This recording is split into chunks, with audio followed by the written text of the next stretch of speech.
The taking of Halicarnassus gave Alexander an opportunity to consolidate his gains and to prepare for the trials which lay ahead.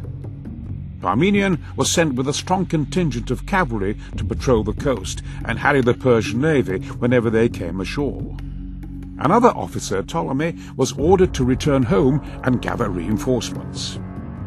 Alexander then continued his march, accepting the surrender of several towns along his route before turning north for Gordium.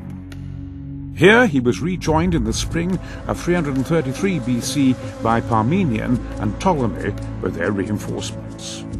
Gordium was home to the fabled Gordian knot, a knot so fiendishly complex that no man could untie it. In typical style, Alexander slashed it with his sword, declaring that it did not matter how the knot was undone, only that it was. Resuming his advance, and after a failed Persian attempt to halt him at the mountain entrance, known as the Cilician Gates, Alexander took the city of Tarsus. Here the Macedonian advance was delayed as Alexander fell ill with a fever. Encouraged by this apparent sign of weakness, the Persian king Darius gathered a great army of some 600,000 men and prepared to march in pursuit.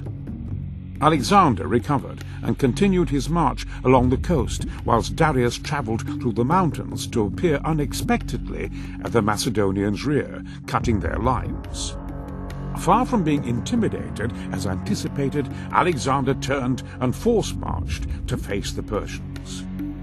His comparatively small force came upon the vast Persian army on the banks of the Pinarus, on the cramped ground between the mountains and the sea.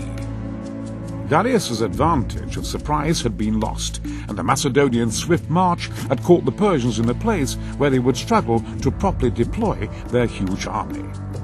Even so, the mismatch in numbers made the prospect of defeat for the Macedonian king almost certain.